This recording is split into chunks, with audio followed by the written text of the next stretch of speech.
And the rest of our team from here are Lisa Menery and Mary Costello. So we say to you all, Jambo. That's Swahili for hello.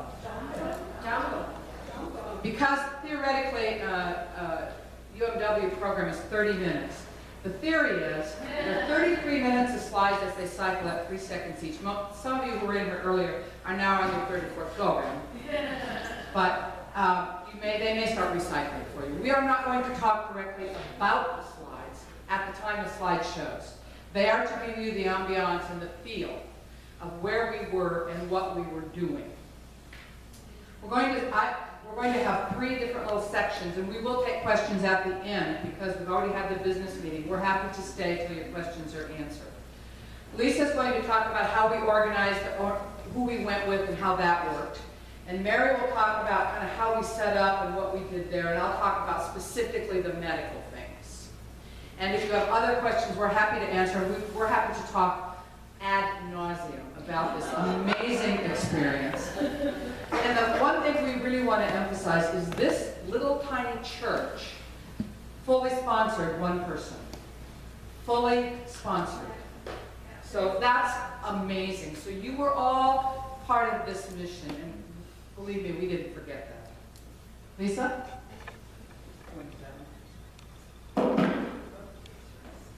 Good afternoon. Good afternoon. So I'll start with some of the background on the organization we went with. The organization in Tanzania is called the International Evangelism Center, and it's run by a man who goes by Bishop Aludi. I can't pronounce his last name. Bishop Aludi started this with a Bible school in 1983. He was a former tribesman. He was a former tribesman in Tanzania, found God, and decided to start a Bible school.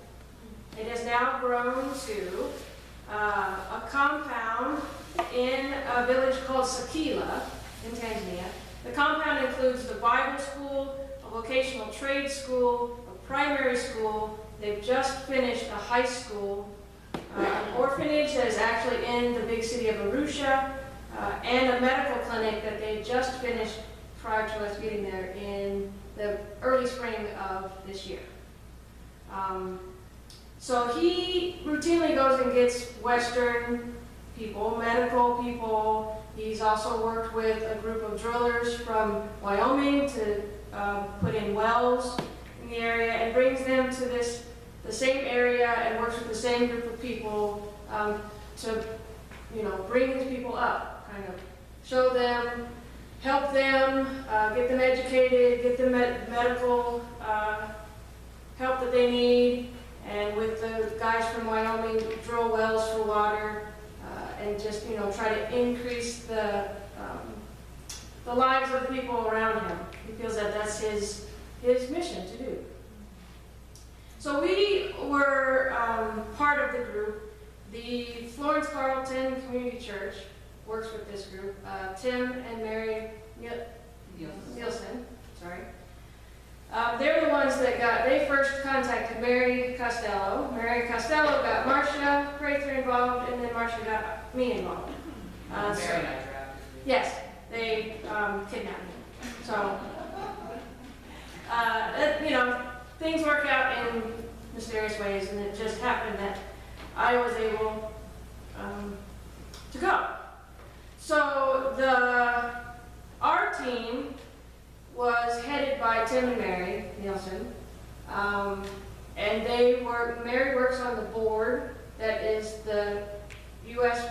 portion of this organization, and helps get funding for the projects they have there, and so they were our team leaders.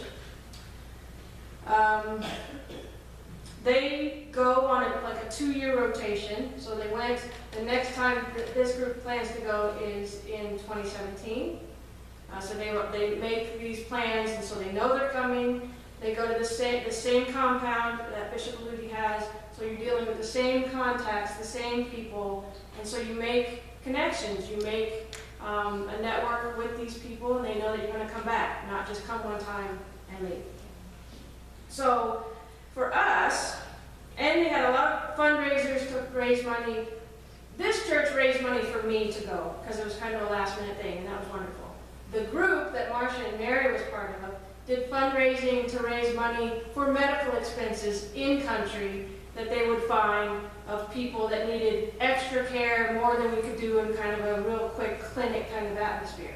So they did a lot of fundraising, raffles, over a year of time to get the money to fund these medical treatments. For us, we left and we traveled 2 days. We flew for 2 days to get there. We left Missoula. We got to Tim's house at 3:30 in the morning. We all loaded up with all of our bags. We each had 2 bags for ourselves and a carry-on, and 2 duffel bags full of medical supplies. So we each had 4 or 5 suitcases that we were taking with us, because we had to take everything, all the medical supplies, all the pills, all the prescription drugs, all the non-prescription drugs, tape, stuff, everything. They just didn't have stuff. So we had to take all that. We flew from here to Minneapolis, then from Minneapolis to Amsterdam, which was a 9-hour flight, from Amsterdam to Arusha, which is a 9-hour flight. We got there the evening of the second day. Drove to the compound in the dark, so you have all these people, this was my first time going to Africa. In the service I had been other places, but my first time there, you're seeing it in the dark, just little bits of light here and there. It's, you want to really disorient someone, that's the way to do it. Take them in the dark, to Africa where no one's speaking English, you don't know what's going on. So the compound that we worked out of was, and the compound itself was just called Tequila, and the whole area, that's just the name of the village that surrounds Tequila. And it consisted, like I said, of all these buildings and schools and training. A very large church that was the community church, and their church was basically a very large building with a concrete floor and plastic chairs, because they would also use it as a community center for events as well. And we stayed in the administration building, so we didn't have actual dorm rooms or sleeping quarters that would be normal sleeping quarters. We stayed in a room. There were 5 women in one room, 5 women in another room, and the 2 men stayed in a separate room. Mats on the floor. In our room, Mary was the elder, so she got the actual elevated bed. The rest of us, the five of us in that room slept mats on the floor. And, and so it's kind of, one step above camping. We're just, and thankfully we all got along well enough to, sleep that close together. One of the ladies had run clothesline so we could hang up our clothes, and because the washing was hit or miss, so we tended to wash your own undergarments and socks and stuff and shirts out. So you'll see pictures flash through of clotheslines with clothes completely taking over the whole room, and that's pretty much how we stayed. To get to the compound, we had to go up this windy dirt road on the cattle truck, if you've seen a picture of it yet. Not really meant for two-way traffic most of the time, and it rained while we were there, so coming and going was always tricky at best. From our compound, you could see Mount Kilimanjaro, which was beautiful. When it stopped raining and the sun actually came out, we got some good pictures of it, some good visions of that. There is a kind of dormitory or a house called the Wyoming House in the compound that was built by the group that does the drilling. And because they were going to be there at the same time that we were there, they get priority. So we didn't get the actual house with beds. And hot running water. And hot water, but the man that is in charge of that, once he got there, he did allow us women to go and take hot showers at his house, and we were very grateful. It was, if you've been with cold showers for a week or two, a hot shower is the best thing ever in the world. And that, the other thing, there wasn't hot water. There was water and there were toilets and, you know, showers, but it was cold. We did have some members bring those camping shower bags that you put outside in the sun, except for the majority of the time we were there, we didn't have sun. But So, it was a little warmer than the other one. yeah, so it was, yeah, it wasn't as ice cold, but it was, yeah, unfortunately we didn't have the sun to heat it up. We had cooks that prepared all of our meals. We had breakfast and lunch and dinner while we were in the compound. If we had to go to a village outside, the villages provided us lunch. But we had 3 cooks that cooked us our meals. They had to go and get stuff from the market every day for us. The meals were wonderful. We never went without food. We were never starving. But most of us did lose weight because it was vegetables and rice, goat meat, which tastes like meat to me, so chicken, a lot of chicken, eggs, always boiled eggs, so we got all of our protein that we needed. And then, so that's how we stayed. The group that we went with was organized into 4 different, once we were actually seeing patients, 4 different units. So it comprised of 4 nurses, 2 doctors, a physical therapist, a dental hygienist, and 3 support people, plus the photographer, Austin. And the nurses and the doctors divided themselves up, made 4 kind of clinic stations that they could see patients with. The doctors were kind of on their own, and then the nurses paired up. And they switched around a little bit. We also had a doctor and a couple of nurses from Tanzania that were trained there, that the doctors and the nurses worked with to try to evaluate their level of education, to help them how we had done stuff and how they were doing stuff, and of course the whole language to translate what they were saying and what we say, and talking about the same thing using different words kind of thing.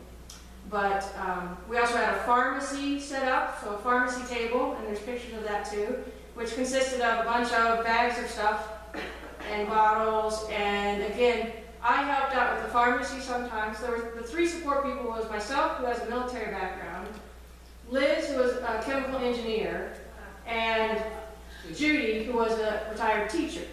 So we had a lot of different experiences and traits that go into all this. And from my aspect, I thought that was very important, that you didn't just have medical people. You had medical people that were doctors, you had medical people that were nurses that had different experience levels, dental and physical therapy, plus your support people that come and see things from an outside view. So in that mixture, we were able to come up with unique solutions to some of the situations that we ran into, because we were dealing with nothing, bare bones everything. I mean, we MacGyvered more things than you could ever imagine. And so, like our pharmacy, we had to, I had to, spin up really quick on what medicines did what and what we're looking for. If Marcia came to our table and was asking for a specific medication that we didn't have or couldn't get, then we had to figure out what could we use instead, or what did we have, what does that use for. And for me, not doing medical stuff, so I had to spin up pretty quick on, how I could help in that situation.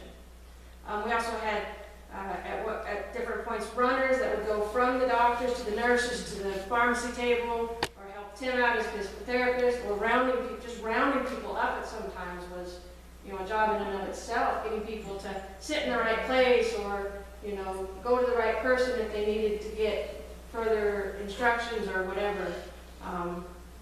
And it ran very smoothly because we had, defined leadership. We had Tim and Mary, who had done it several times before, knew the people they were talking to, and were able to take all of us and get us into a group in an organized fashion, move, in a linear fashion to get stuff done. It wasn't everybody trying to do everything their own way, and so it worked very smoothly. We were able to see a lot of people, get stuff done, and move on to the next thing, and have people leave somewhat satisfied with what we had given them, and that's very important as well. We had, for our pharmacy, we worked with a national pharmacy in Arusha, and this is another, international networking with us as Americans, working with the pharmacist in Arusha was actually a Muslim man. Very nice, very kind, very willing to help us, especially in we call the medicine this, they call the medicine that, it's actually the same thing, what are we ordering?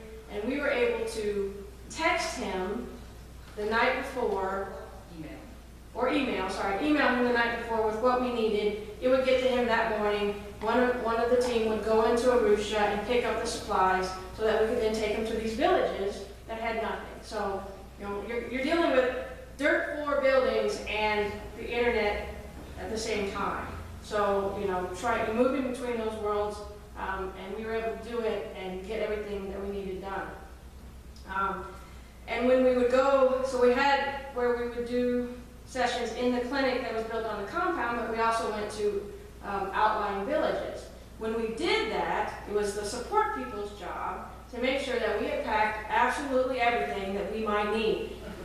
All the medical supplies, all of the water, the bottled water that we would need, trash bags, duct tape, everything. So that was part of my job, was to make sure that we not only had all of the gear that we needed, but all the medical supplies, that the doctors had their kits with all of their stuff in it. So, because we're going to a place with nothing, so we had to make sure that we brought absolutely everything we would need. We accounted for it, it was on the list, inventoried and everything. And we did really good job of bringing everything that we needed and getting it in a timely fashion. Wow. And that's my part.